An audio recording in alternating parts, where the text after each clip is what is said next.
I went up, did the thing, and I'm like, he's so right. Like, the reason I need to come up here is for myself. I'm so angry at myself. And the next time I came up, I remember like...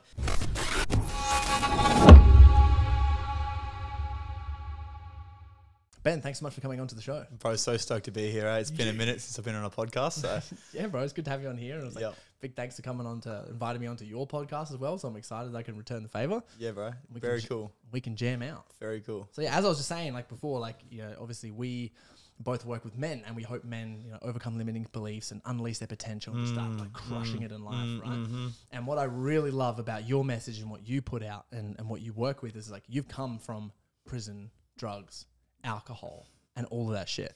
I want to know is like, what do you think led you to like go down that path? Oh man. And then how'd you get out of it? But the first thing is like, what led you to like make those decisions? Well, if I think back to it, and this is only now after doing all the work that I've done on myself, like, it's like everyone, right? We start taking drugs because it's fun. It's like, it's something to do. It's something that gets us to like, you know, feel a certain way or whatever it might be. But like, and that's what it was at first. It was trying to, you know, be cool with the boys or trying to, you know, get super high at a party and just have a good time. But when I think back to it now, and obviously like with all the work that I have done around this, it came back to the fact that I didn't feel good enough within myself. And I was looking for something that made me feel a certain way, right? That certain way was like, you know, feeling like I was good enough, feeling like I had some sort of worth, right?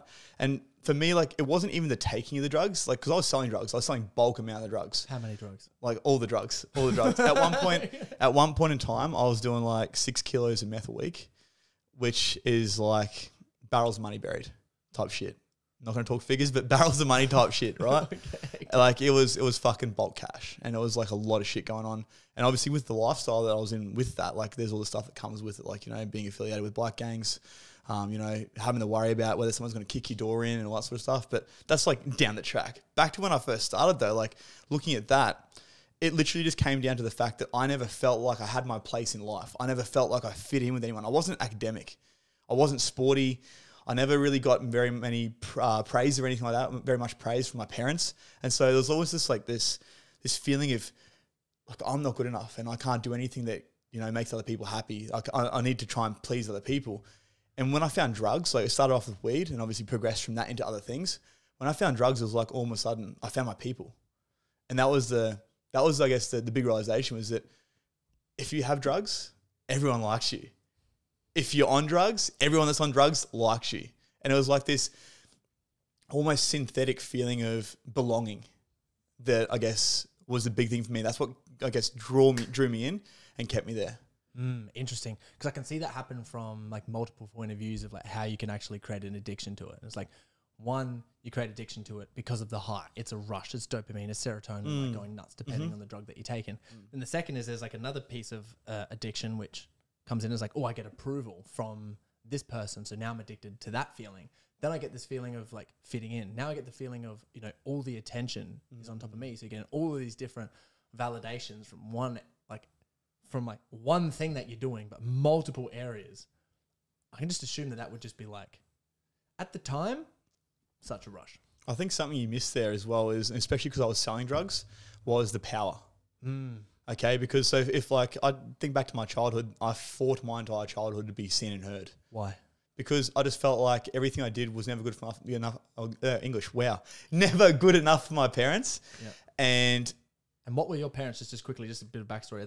Were they middle class, upper class, lower class? Yeah, like honestly, to be fair, like if we actually take it back to childhood, I didn't have a rough upbringing or anything like that. Like for someone that has my history, like I came from a pretty, you know, white picket fence family. I had a sister, you know, we had a dog, we had like this family unit. And when my parents broke up when I was 13 years old, that's when shit really went I guess, like went haywire. Okay, yeah, but there was definitely a lot of instability in the home. Like, I guess if you think about mum, she was very stressed, very angry, couldn't regulate her emotions. And I guess now understanding what I understand is as children, we regulate ourselves off our mother, right? A lot of the time it's like coming from the, I guess, energy that they're putting out. Dad was very similar. He was very disconnected. So if we look at like relationship dynamics, mum was the anxious, dad was the avoidant. And there was so much instability in the home that nothing felt safe. I'm sure like 90% of men listening to this, Australian men in particular, like, oh yeah, that's me. And you know, so dad, like he was a great dad, you know, but he was never present. You know, he'd come home from work, he'd sit on the on the couch, sit on the couch and drink his piss. You know, that's what he'd do, and drink his couch. Eat a couch. But that was life, right? And obviously, for me as a kid, I needed attention. I wanted to, you know, feel like, hey, Dad, look, I just did this thing. Like, give me some validation, man. You know, and I didn't get that. And same with Mum. Like, Mum was a school teacher, and so her standards for us as children were like fucking high. And so there was no boundary between her when she was teaching at school or her when she was at home. It was like we were just living with a teacher. Non-stop. Fucked. It was fucked, dude. It was so shit. So much control, bro. Yeah, exactly right. And like we had these standards that were put on us to perform in a certain way. And so I guess like once again, back to the power side of things, I fought my entire childhood to try and be seen and heard. And all of a sudden, like I guess entrepreneurial mindset from my dad, he was a businessman. When I started smoking weed, I started selling weed. Yeah. And what I noticed was that I was getting all this attention. People wanted me. It was like, I feel important. I feel significant. One of the basic human needs is significance. And I had that. Even though it might have been fleeting, it was like, it was there. And an intense amount of it. Like I had people blowing my phone up all the time. And that was the hardest thing, was getting away from that feeling of being important, you know, that feeling of being significant.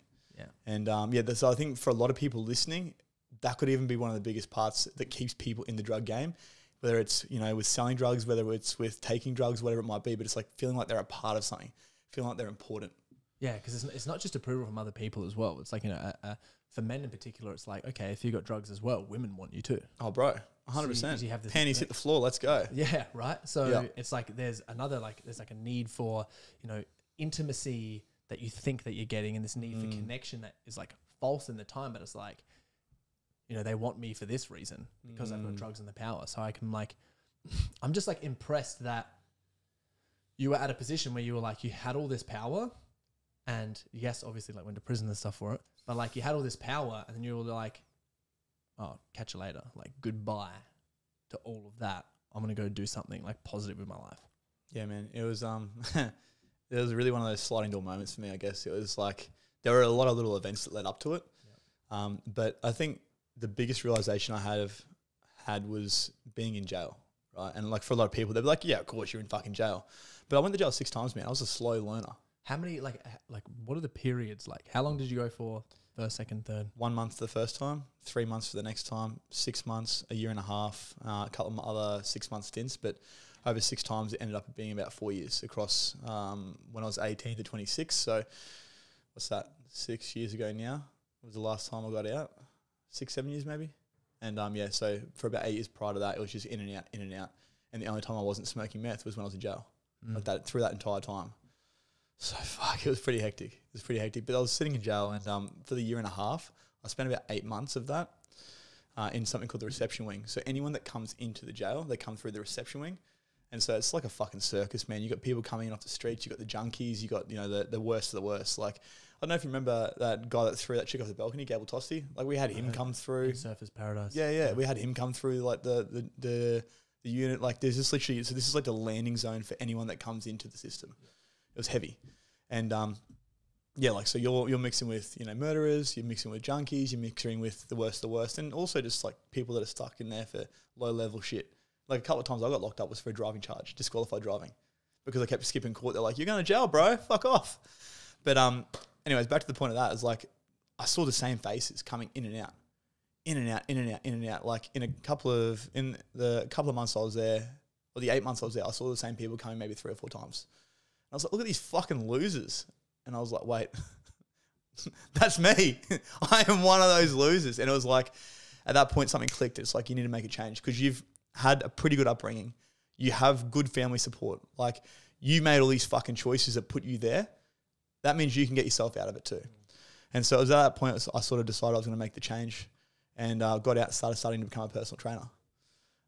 But there was a lot of little moments that sort of, I guess, led up to me actually completely walking away from that lifestyle. Like with the meth side of things, I had an incident where I had a guy put a gun down my throat, over 20 grand, come into my house, put a gun down my throat, and only 3 or 4 weeks later blew off someone's leg over 5 grand. So there was like some real heavy shit happening in my life. I had pretty big drama with one of the bike clubs where like every time I was going out in public, I was just getting attacked. And there was just like all these things popping up in my life. And I'm like, if these aren't signs that I'm not made for this, or that this is not something I want to continue with, there's only 2 places I'm going at this point, jail or dead. I've been to jail 6 times, so what's next? You know what I mean? And so it was literally at that point in time where I was like, my life, I know I have so much more potential, but my life is worth so much more than this shit that I'm doing. The drugs, the money, the girls, the cars. I had fucking nice watches. I had Rolexes. I always had like the freshest clothes. Had it all. But it's not worth the thought that I could literally wake up one morning with a gun down my throat and just, that's it. That's the end. It's nuts that like, you're saying that, because that also happens in the business world too.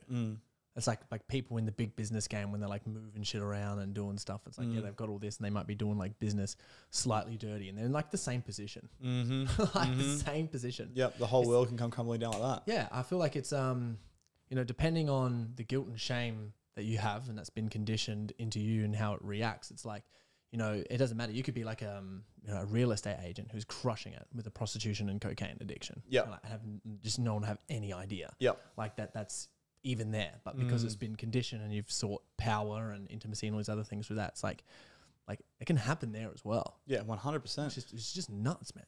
Yeah, it's crazy. It's crazy. Yeah. I was thinking, in regards to what you were saying with the crazy shit that was happening as well, because in a book that I read was Crime and Punishment by Fyodor Dostoevsky. Yeah, okay. Have you heard of that book? No, Research into it? It's a Jordan Peterson recommendation. Really? And he talks in the book, it's about this guy who essentially had a good upbringing, shit got hectic, and then he murdered 2 people. Yeah. And then in the book, it goes through, he essentially set himself up to be caught, even though he didn't want to be caught because he was so guilty and felt so much shame around it. Yeah, it's like even subconsciously happening, right? Yeah, even though he justified the reasons as to be like, oh, this is why I want to do this. But a whole part of the story is he ends up going to jail, like prison for like 30 years or something. And he falls in love with this woman who ends up like sticking there through him like the whole time. And then he comes out and he's like a new person. But I'm just curious personally on this, because in the book it argues for like the reason that he ended up being okay at the end mentally and feeling good was he just decided to atone. He was like, I'm going to atone for all the shit and like just take responsibility for everything. And I'm going to, be a good person and I'm going to do this and I'm going to go to prison and I'm going to accept the thing and all the terms that they give me. I'm just going to like cop it, wear it on the chin and like own everything that I've gone through and throughout the process, and having the person throughout the 30 years, that lady, they ended up dropping the charges to like 15 or 20 years or something because he was so well behaved. It's just a story. Yeah. But he ended up getting out and being able to, live part of his life with her completely changed. Yeah. I'm wondering what like that process was for you. Man, so being in jail, like even being in there for like a year and a bit, like I got out and got straight back on the meth. Jail wasn't rehabilitation for me. It gave me a lot of time to think, but it was, I guess the big turning point for me was getting out and finding out my son was going to be born. And then after that was when the real transformation took place, because I'm like, there is a little boy coming into this world and I'm his father. For the first 6 months of his life, I had nothing to do with him. I left his mum while she was pregnant. I had to get away from that situation because she was still tied up in the same sort of industry, right? Yep. Very turbulent time in my life. And to be fair, like shame and guilt, that's probably the thing I hold the most shame around. But I also know that if I hadn't gotten away from that, then nothing would have changed. But I started really looking at myself during this period of time and being like this little boy is going to grow up with a father. What kind of father do I want to be? And this is when I sort of started to really dive into the personal development side of things. And I noticed that I did have a lot of shame and guilt around the past, right? There were things I've done that I really just wasn't proud of, right? And even then, me starting as a personal trainer, I noticed that I couldn't talk to people. I couldn't connect. Like it was like, I've got all this shame and all this guilt and people are going to know about it. People are going to know my story. They're going to think I'm a piece of shit. And I remember having conversations with like clients of mine. One was like an ex-Navy officer and he was like talking about like the crime and like people that sell drugs and this sort of shit. I'm just like, oh, it's gone to me. Because at this point in time, I'm still selling packets. Like I'm selling cocaine and he's talking about how these people are pieces of shit. And I'm like, oh, I'm a piece of shit then, I guess. And I'm just like, can't say a fucking thing. And the minute that so what happened actually was, I had like that, I guess you call it like the crossing of the threshold, right? Where it's like you get the opportunity to really lean into changing. And so what happened was I got hit with an armed robbery charge. Wow. So I got hit with an armed robbery charge from 2 years prior. The guy owed us some money. We went to his house. I had a cast on at the time and they had videos of me in the guy's house bashing him with a cast. So it doesn't look good. It's like aggravated assault. And I had this like sort of moment where I was like, you either can go back to doing what you're doing, like, because every time I got caught with charges, it's like I'd go on the run, right? I'd go on the run, I'd rack up as many charges as I could, I'd stay out for as long as I could because I'm going back to jail. Yeah. And this charge, so I was about a year into my PT career. I had a really good relationship. I was starting to build a relationship with my son again, and I got hit with this charge. My house got raided, and they were looking for evidence to say that it was us that went to this house, right? And I made the decision instead to focus on my business and continue to build this empire, because I was looking at 5 to 8 years. I pretty much got told I am getting 5 to 8 years jail for this. And it was like, I can either go on the run and definitely go to jail, or I can go on the off chance that things might work out the way I want them to. And it was at that point in time I had to take ownership, because I was hiding all this past of mine. I was a personal trainer, right, at Good Life. My fitness director had no idea about this. And after I got hit with the charge, I'm like, fuck, I need to have this conversation. Went in and spoke to my fitness director, and I told him everything. I'm just like, this is what's happening. This is where I'm at. And he was just like, well, I had no idea. How can we support you? And it was just like this weight just like lifted, and this thing inside of me just opened up, and it's like, maybe I'm not going to be judged for my story. Maybe people aren't going to think the things that I think about myself, because that's just something I've imposed on myself, right? And about a week or two after that, I put a post up on Instagram. I think you've seen it. It's a very similar one, right? I've actually done, so the one that's up there at the moment is like, I used to be a crackhead. That's like, I guess, a second make of the original post. But I put a photo of me as a crackhead up, and then a photo of me just jacked as shit. Like at the time I was the topless waiter. So I had like these portrait photos that I had that I used to obviously, use for jobs and whatever.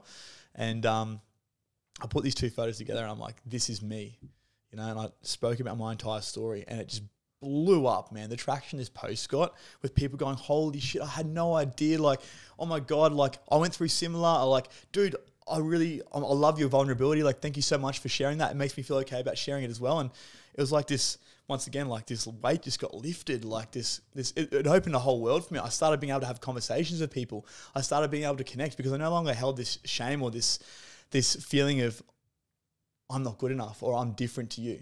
It's like, this is my fucking story. This is who I am. And it was that point in time where I was actually able to then start to live my life.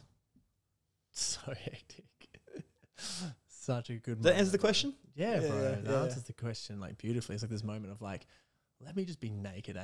Yeah, like, straight up. Come bro. see all of me. Similar to the retreat. Right? It's just like, this is me. This is who I am. If you don't like it, sweet. Yeah. Yeah. So what like other healing stuff have you done? That's like what are some other key moments that you've had that have you think really helped you like heal and transform the guilt, the shame, and the negativity into being free?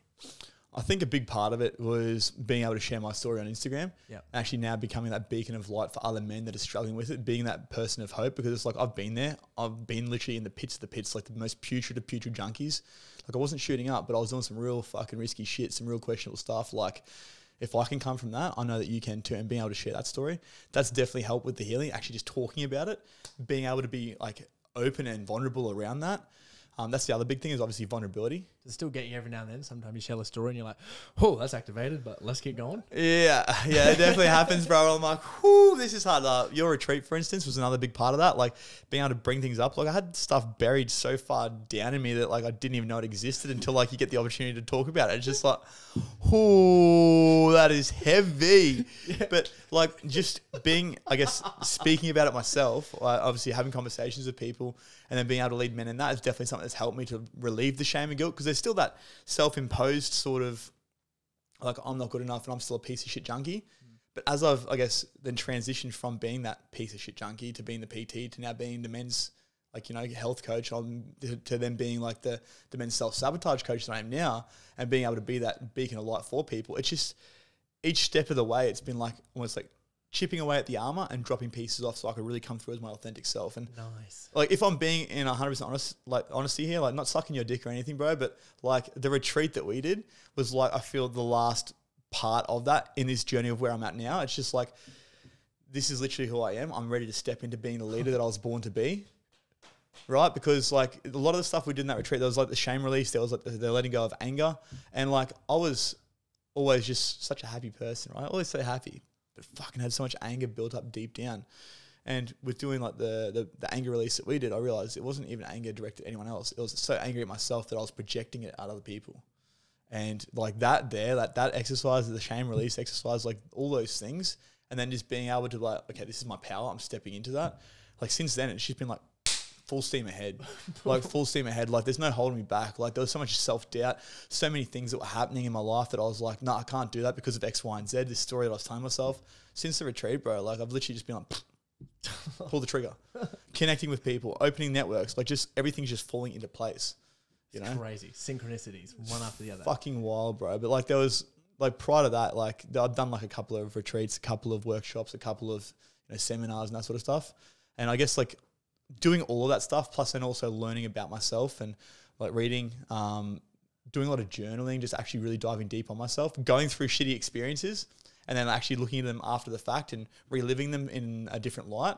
These are all the things that have definitely helped me to remove that shame and guilt from my life and see things for what they are. Dude, crazy. And I just want to touch on the point that you mentioned because like the retreats we do, we feel like from the feedback that we've got, people like it's heavy lifting, right? And we say that when we people want everyone, we're like, okay, when we're in here, we're gonna be doing some fucking heavy lifting. If everyone is here, it's an invitation. If you want to lift heavy and go max bench press, like let's go. Yeah, I was max bench pressing there, bro. Tell us about the like, because I'm just interested because you were like, when you said before, it made me laugh. You're like, it was heavy because I relate to that so much and I love the heavy shit. Like I was generally like, there was shame that I wanted to let go of at the retreat that I was like looking for some new shame that I found from like past. And I was like, oh, I can't wait. I'm like genuinely excited to let this shit go. And then you get there and you're like, like me on the microphone before. yeah. So that happens. So tell us like a little bit more about like the experience of the process, and then like what it tangibly gave you in the moment compared to then like once the moment was finished, what it's given you now. Okay, so just like anything that's new or scary or foreign, it's like there was so much discomfort. You're standing there, like especially like let's talk about the shame release. I'm not going to go too far into that, but like you're standing there with men and you've got the opportunity to take all your clothes off, which is for a lot of people very confronting. For me, I used to get paid to do it, so it's fine. But still, it's just like a different environment, you know what I mean? Yeah, the setting is what makes it, right? Because I thought the same thing the first time that I had to do like an exercise like that. And then like, you know, I was like, oh, I'll be sweet. Take one step. Why is my body shaking? Like, what is happening?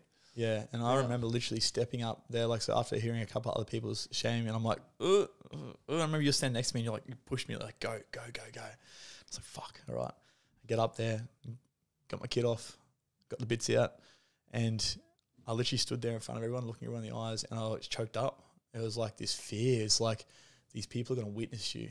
They're really going to see the things that you've done. They're really going to know everything about you. You can't wear that fucking mask anymore. And it was literally that like mask off moment where I was just like, okay, this is me. And as soon as I did, I remember like the somatic release in my body, my whole body just like from the stomach up, just like felt like there was this energy just reefing through me. It was wild.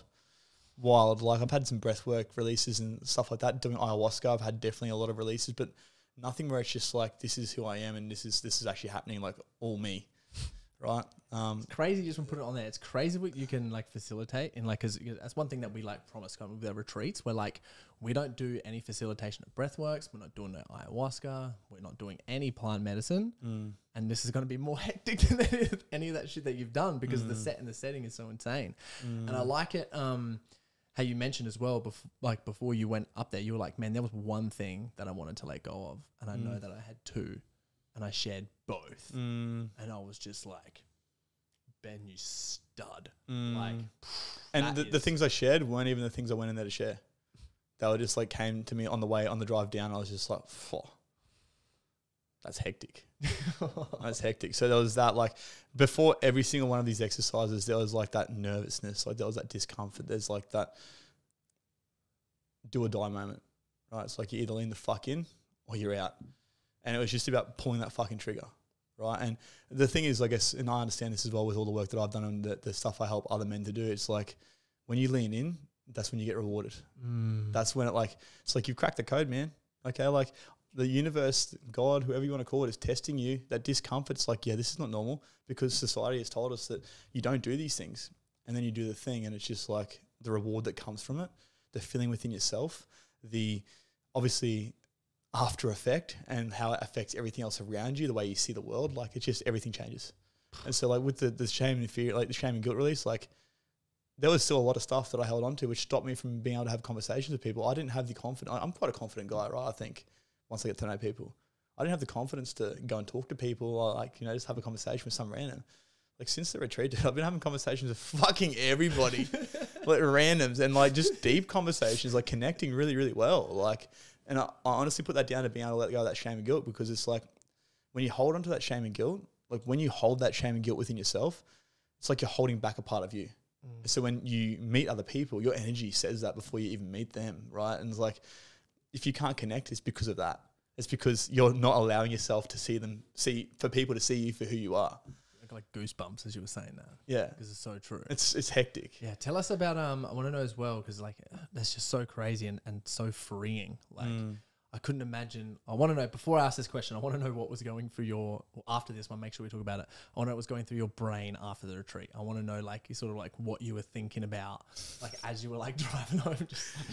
Because one thing as well that like give credit to you and is like, you know, that retreat was like wild because I feel like everyone lent in hard, but it's like you still have to lean in. As you know, coaching other guys, it's like you have to lean in. You got to lean in at this point, and it's like you get to the edge to do something crazy. Sometimes it's even like when you have guys, it's committing to the rest of your program. Sometimes they get in and they're like, you know, however many time it is, it's like, bro, get in. It's like you got this rest of this to go because that's where the discomfort is. Like, let's get into it. They've got to do that, right? So I want to know, before answering that question, what was going through your mind, I want to know just about the anger for you, like how it was repressed, how it showed up, and how you sort of, you know, reprogrammed it in your mind. Oh, bro, like the anger for me is like really passive aggressive in certain ways. Like I was like the nice angry guy. It's like almost people pleasing tendencies, and like I definitely worked through a lot of this over the last few years. But even coming up to the retreat, I noticed there was a lot of times where I was like struggling to set boundaries with people, especially my ex-partner, like just struggling to follow through on the boundaries I set with people. And then I get angry at myself. And I'd start getting into like these shitty moods, and then it'd be like resentment. And that would then turn into like arguments, or that would turn into, you know, problems within relationships. That would turn into me not being present with my son because I just couldn't be fucked with him because I'm just like so angry at myself. And it's just like there was all these different things that sort of came from the fact that I was angry at myself for not being a man of my word, for not... And like, I think I'm actually quite good with my discipline, but there was certain areas in my life, especially within relationships, like fear of abandonment, you know, fear of losing love, where I'd be like, oh, just love me. Like, I'll sacrifice myself for you. Like, just love me, you know? And so I definitely noticed a lot of that coming through. And yeah, so anger was like, yes, I'd get angry, but the only time I'd actually feel safe to reveal my anger was either when I was drunk or high. Because as a child, like I was a fucking angry child. Like angry child. And I think like when you think about it, sorry mum and dad, like I'm not blaming you guys here for this, but when you're like, I guess, surrounded by anger and you see that's the way they communicate, because they just don't have the, I guess, emotional intelligence to communicate in any other way.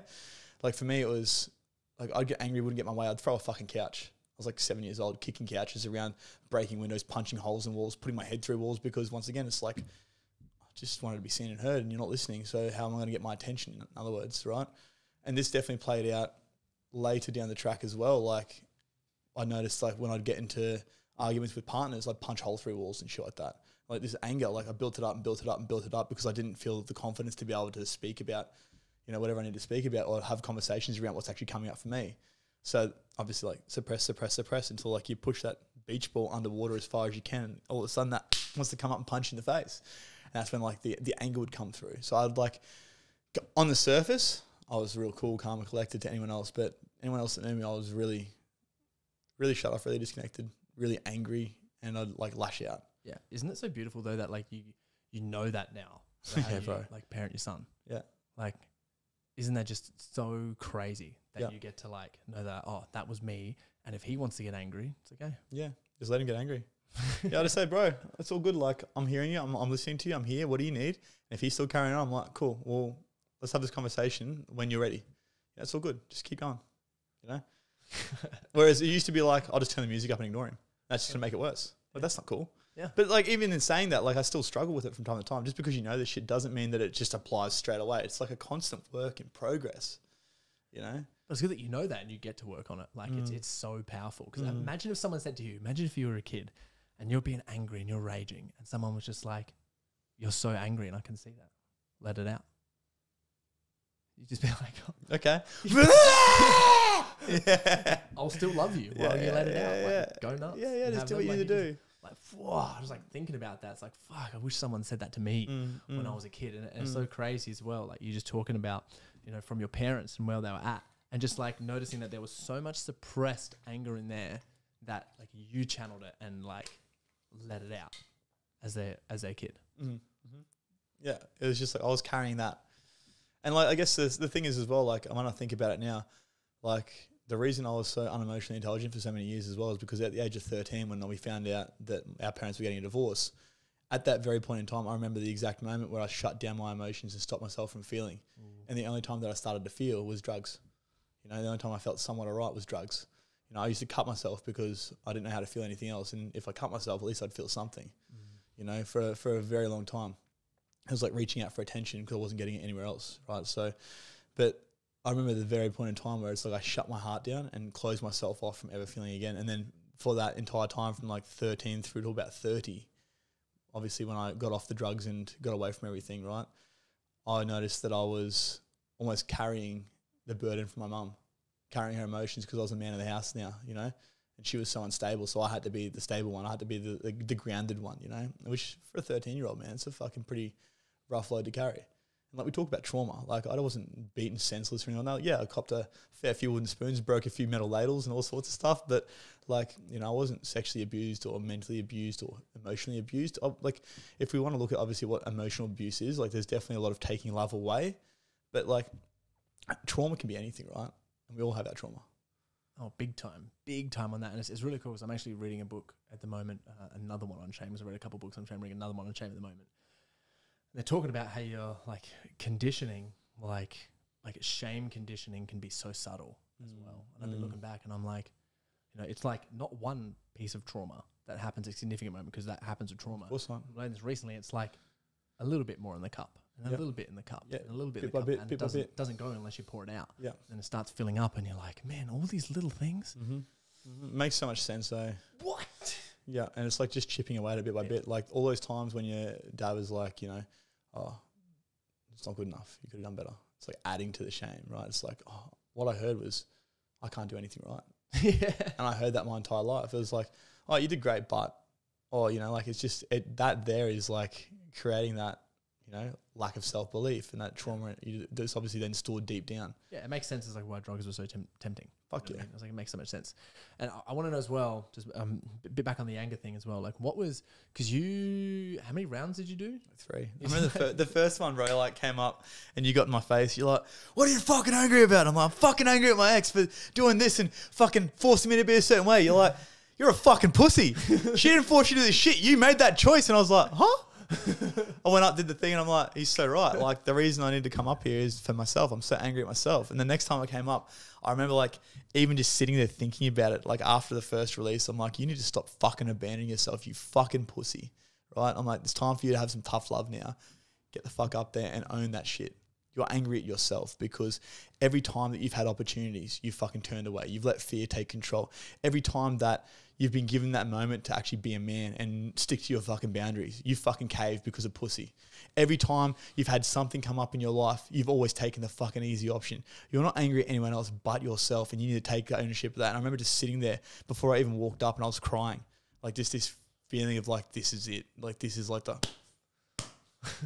like the heart was beating and I'm like, you need to take ownership and you need to face yourself. You need to look at yourself in the fucking mirror and take accountability. And I remember just coming up to you and you're like, what are you angry at? And I'm like, I'm angry at myself. You're like, yeah. And I'm like, yeah, I fucking pushed you out of the way. I got up there and I remember just swinging that baseball bat till I couldn't swing my arms any longer, bro. And it was just like tears streaming out of my face. And I was just like, just letting it all out. I had no voice after that weekend, which is obviously a given. But I remember just after that, just like almost like slumping, but just being like, and it was just that one breath and just let it all out. And then I did one more after that and it was like pissed off at my parents. It's like, I'm angry at you guys for forcing me to be a certain way, not letting me be a kid, because you guys couldn't handle me being a child. And that suppressed me and put me in a box, which then I noticed myself doing the same thing with my children, with my kid, you know, and I was like, I'm angry at you guys. Fuck yeah, I'm angry at you guys. And it was actually after the fact I had a conversation with both of them and I told them straight up and mum took it like shit and dad was like, fair. despair. So yeah, even just like since the retreat, like I had a big breakthrough in my ayahuasca retreat, but like with the retreat with you, like even just sitting down with dad and being like this. You had conversations with your parents after the retreat. Yeah. Dude, that happens pretty regularly. It's wild. Like after I've done some retreats, like similar, because we got permission from Preston Smiles and Lexi Panis to do a couple of exercises, like in our thing. Like I remember after doing like their thing, I was just like immediately, I was just like calling people in my family, like nights after. Like I gotta tell you guys this shit, dude. Congrats, and that's huge. Yeah, I didn't know that. Yeah, and you know, like it flicked me from being resentful to being sad, because it's like I realized that my parents were just broken people doing the best with what they had. And like, even though dad, you know, was having an affair for 2 years, I had this conversation with me the other night. I was like, dude, have you ever had a relationship where you didn't cheat on your partner? Like, this is the conversation I'm having with my dad. It's the first time I've actually had a conversation with him about his childhood and what happened. Like, his dad abandoned him. He literally locked the front door on him and said, you can't come in, when he was like 10 years old, you know? His mum was sleeping with one of his dad's mates, like. And so this is him growing up. And I never knew this. You know, I had no idea about this because I never actually took the time to sit down and have the conversation with him and be like, Dad, I want to hear your story. I want to hear what happened in your childhood. I want to hear what happened to you, because now with obviously doing all this work, it's just like there's a reason for everything. And I realized that, like, if anything, I don't feel angry at you. I feel really sad for you because you've done everything you had to do to make yourself feel good, even if it meant hurting other people. Yeah. That's a really sad place to be. And it's like, even if it meant hurting me, and thank you, because I can fucking handle it. That's right. That's right. I got given this gift because then it's allowed me to now move forward and break that generational trauma, because his dad before him was the same and his grandfather before him was exactly the same, and it's just been passed down the line. And I'm putting a stop to it here. Like, fucking crazy. Even like mum, same thing. Like, just such an anxious and so shameful that she would never admit that she's, you know, not doing okay. And it just makes me really sad for her, because she's like 70. My dad's like 76. My mum's like 74, 73.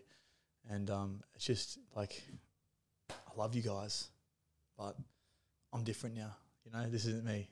You know, and just being able to now have a relationship with them where it's like, I don't feel anger, I don't feel resentment, I don't avoid seeing them, but now I know that I don't see them because of the boundaries that I put in place for myself. It's crazy. One thing I really want to talk about in that, because it's just, it's so nuts, right? And just putting real importance onto, like, you know, essentially it's like the healing, the rebuilding, the growing, the inner growth and everything else is like, it impacts business. Oh, bro. Bro. Yeah, dude.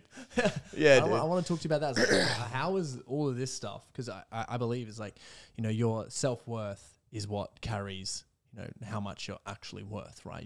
Your belief in that. And then if it doesn't, sometimes for some people, they get lucky enough where it's like, well, I wouldn't say lucky enough. They get the challenge where it's like, okay, they're not at that self-worth, but they get all the money, sort of like you did with the drugs, right? You know, barrels of cash. And it's like, you ain't keeping it. Like, you ain't keeping that. It's anyway. going out as quick as it comes in. I was spending like $3 grand a day on the pokies, man. $3 grand a day. Like, every day I would sit there and pump money through the pokies. It was fucked. And I wonder why I've got a shit relationship with money. You know what I mean? Or why I had a shit relationship with money, you know? Yeah, exactly. And it's like, and that comes out not just in drugs and stuff, but it's like if you've got a successful business, you know, and if you've made like a lot of money, or you get a lot of fame, or there's something that happens, something pops off and you got this, it's like, okay, you would just fall back eventually, and it might take months, could take years. The cycle could take as long as it it's like take. until you go through the growth and the learning, and you set like a strong foundation and like really learn to surrender and let go and trust. It's like, okay, now shit's starting to move. So I want to hear about, like, you know, recently how all of this stuff has been impacting your business, your mission, impact, everything that you've been doing with that. So it's like funny, right? Like, as a PT, like, I was doing quite well at one point. I was also really struggling at one point. I was also selling a lot of drugs at one point. So like, I knew that if I didn't make money in a PT business, I was like, I've got like a couple of grand coming this weekend. Doesn't really matter. Like, PT is just a fun project, until I got away from that and realized that, you know, if I continued that lifestyle, I was going to end up back in the same place. But this whole time because like, to give you a timeline, the only job I had was as a McDonald's fucking burger flipper at 13 to 16.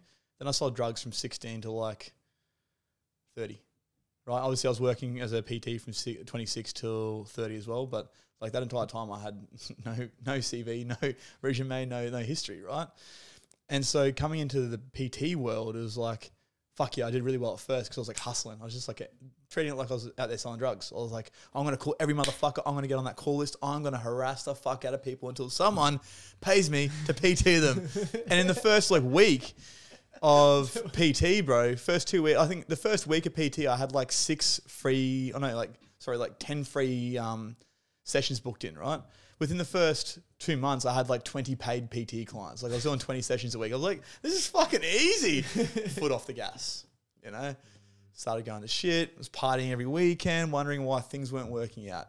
So Monday to Thursday, I was like, I feel like a bag of dicks. Like I'm just really just like sitting like with one foot on the gas and one foot on the brake at this point. And so my business was literally like for the first, till I was about, 31, just like this, like a roller coaster. It was up and down and up and down. I'd do really well, like, because I'd feel pain. It's like, oh, I'm struggling financially. I haven't got the backing of the drugs that I used to have or whatever it might be. I've got to make some money. So I get out there, I make some calls, I start connecting with people, I talk to people on the gym floor, whatever it might be, and then I get comfortable. It's like, oh, I've got enough rent. I'm all sweet. Like, it's all good. Right? And like back to what I was talking about before about getting hit with those charges, I had to save 50 grand to pay for my lawyer fees, right? And so every week I was having to put $500 into my lawyer's account for 2 years. And so like I had to make sure I was making that much money. So I had like the pain point there to make sure I was driving hard for business. So that entire 2 years was the most successful I was as a PT because it's like, I have to make this money or I am definitely going to jail. Like I might not go to jail, and obviously I didn't because I'm here, right? Yeah. Like if it wasn't for my lawyer, I'd literally probably be sitting in a cell, would be sitting in a cell right now. Would be sitting in a cell. So like, thank you, God. Thank you, Fashad, you fucking legend. But like as of recently, because like even in the last 6 months, my business was like 3.5, 4, 5 grand a week. Like I had like at one point there, I did like a 30K week, which is like mad sales.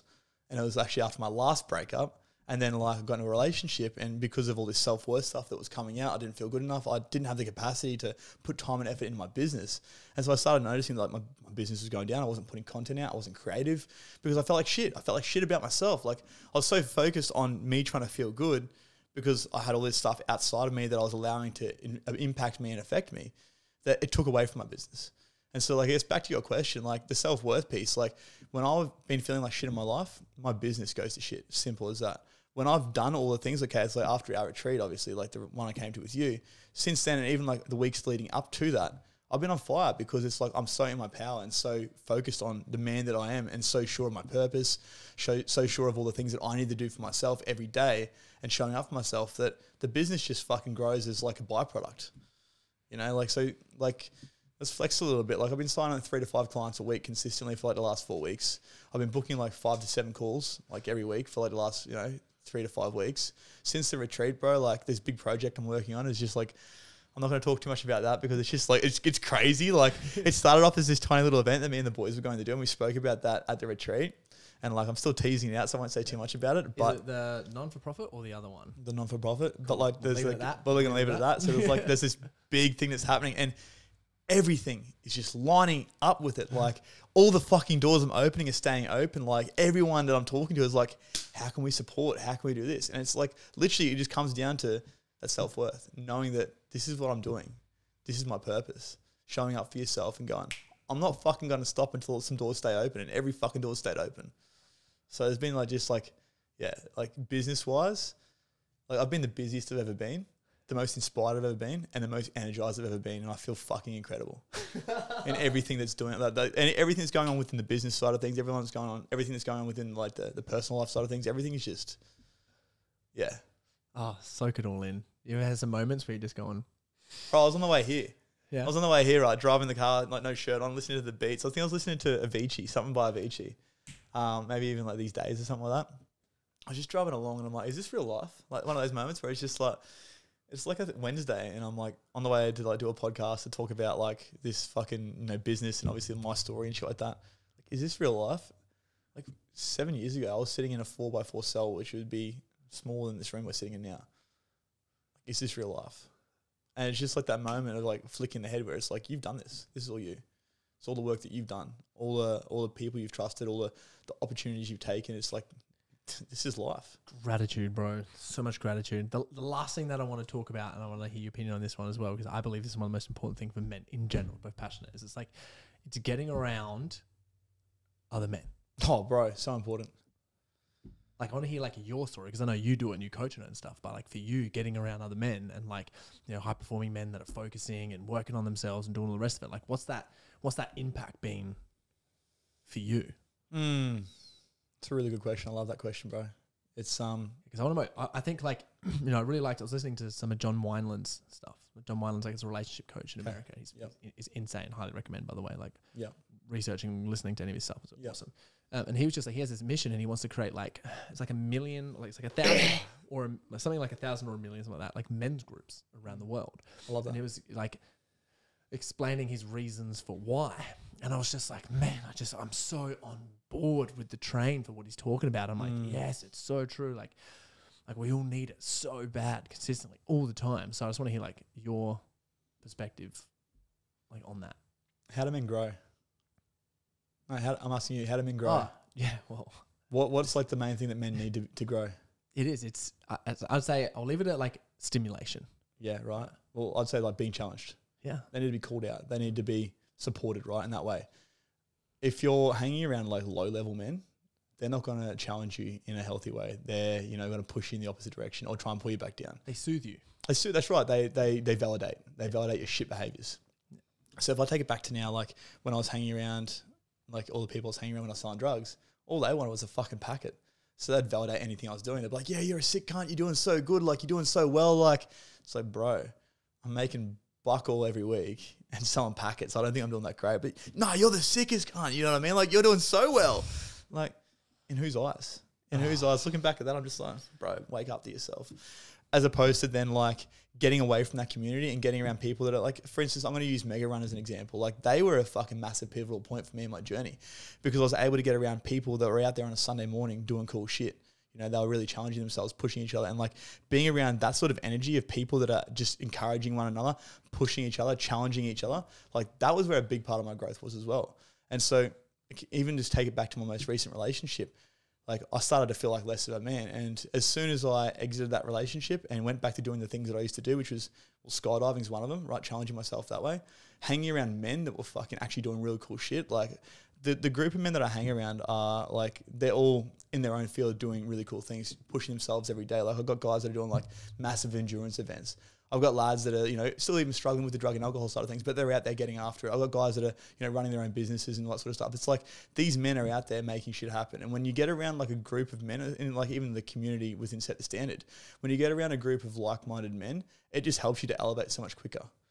You know, so like as far as it goes for men needing to get around other men, we had this mentality that we need to do it alone. Right? Because as a kid, we get raised with big boys don't cry, don't be a little bitch, don't let anyone else help you, you've got your own back, right? And it's so fucking toxic, right? Like looking at the 3 stages of, I guess, dependence in life, it's like dependence. We're a baby. We need our parents to, you know, wipe our ass and feed us and all that sort of stuff. Then you have independence, right? Which is like, I can do it all by myself. And a lot of people get stuck in those two. It's like, I need other people. Like for instance, for me, it was like that relationship sort of side of things. It was like, I don't love myself. I need you to love me. And that's the only way I'll ever be able to love myself. Right? So it's like dependence. I needed someone else to make me feel these certain ways about myself because I was missing that within myself. To then independence, which is where a lot of men get stuck in, right? Which is like, I don't need anyone else, and it becomes egotistic. But then we want to try and transcend that to get to, you know, interdependence, which is where I know that I'm okay with myself, but I can leverage off the people around me to grow and make myself so much more powerful because I know that together we're strong, right? Alone I'm strong, but together we're even stronger. You know, so like getting around like-minded men, and this is the thing, like think back to it. We used to kick around in, you know, tribes as cavemen. We'd be out hunting in packs. We weren't doing it alone, right? If you were alone, you get fucking left behind and dead. You know, like the worst thing that you could like, obviously have happened to you back in the day of, you know, chasing saber-toothed tigers was exile because you're pretty much like written off, you're dead. So why is it now that we feel that we have to be so independent and can't actually bring ourselves around other men? Because I mean, it's powerful. It's fucking powerful, man. So much more powerful. And I just think like some of the trauma stuff and the shame and guilt and all the rest of it that just prevents people from opening up because they're like, no, I'm going to get hurt. Yeah, shut down. We lean out. We let it push people away. We excel ourselves. Yeah. Isolate ourselves. Yeah, exactly. And I feel like once we sort of fix that and everyone starts working together, it's like the sky's not even a limit. You know what I mean? Like it's too small of a barrier, right? But yeah, what I do want to ask into the podcast is where can people go to find your stuff, get around you, jump on your programs, like where you're most active so they can find you? All right. So I don't know when this podcast is going to be out, but definitely Interchange Coaching on Instagram, best way to find me.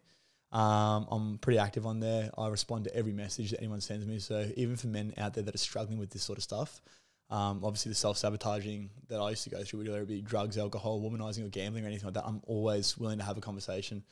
Like, fuck yeah, if I can help you, I'll try and sell you. But I'm more about actually seeing how I can support, you know, so let's have a conversation if you need that. I've got a podcast as well. So it's the Interchange Podcast. You can find that on YouTube. There's about 93 episodes or 95 episodes there. And I'm actually about to launch the second season in the next few weeks. So that's going to be good fun. Fuck yeah. And depending on when this is released, also keep an eye out for the Interchange project. Nice. Let's so go, there's something baby. very, very big coming. And we're going to be so excited about this. It's going to change the fucking world. All right, let's go, bro. Awesome, brother. Well, thanks so much for coming on the podcast, bro. Thanks for having me on, bro. Fucking appreciate it. Appreciate you. My guy. Hell yeah.